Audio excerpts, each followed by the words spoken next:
আজ সকালে আমাকে একটি কাস্টমার ফোন করে বলল যে আমার একটি ডেস্কটপ আছে, তো ওটাতে আমি যখন ক্যামেরা অন করি তো ভিডিও দেখতে গেলে ওটা প্রচুর আটকে যায়, স্লো চলে, কিছু কাজ করতে পারি না, ভিডিও প্লেব্যাকও করতে পারি না।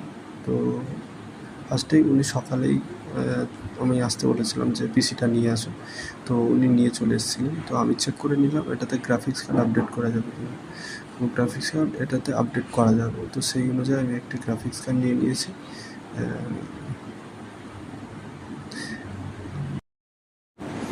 গ্রাফিক্স কার্ড উনি যেটা সাপোর্টেড সেই অনুযায়ী আমি গ্রাফিক্স কার্ড একটি নিয়ে নিয়েছি, কারণ এটা খুব বেশি লেটেস্টও নয়, তো সেই জন্য আমি 4 GB গ্রাফিক্স কার্ড ইউজ করব।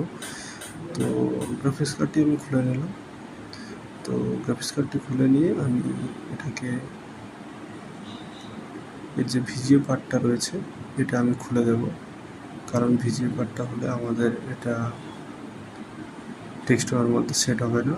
এটা যেটা ব্র্যান্ডেড পিসি, যত ব্র্যান্ডেড পিসি আছে সেটা সেম এরকমভাবে খুলে নিতে হবে। ভিজিএ পার্ট খুলে নেওয়ার পর এটা আমি যেটা শুধু এইচডিএমআই পার্টটা রয়েছে, এইচডিএমআই এর মধ্যে এটা ইনবিল্ট থাকে, তো এই স্ট্যান্ডটা আমি লাগিয়ে নেব। লাগিয়ে নেওয়ার পরে এটা ভালো করে টাইট করে দেবো।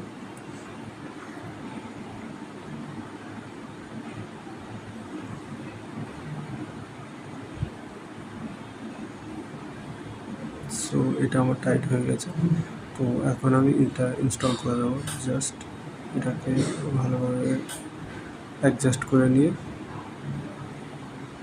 আর একটা প্রেস করলেই এটা যে জায়গা ঠিক আটকে যাবে। তো এটাকে আমি ফিট করে নেব।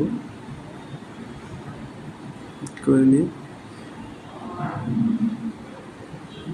তো আমার মনিটরটি এইচডিএমআই পোর্ট ছিল না, সেই জন্য এইচডিএমআই কনভার্টার লাগিয়ে নেব।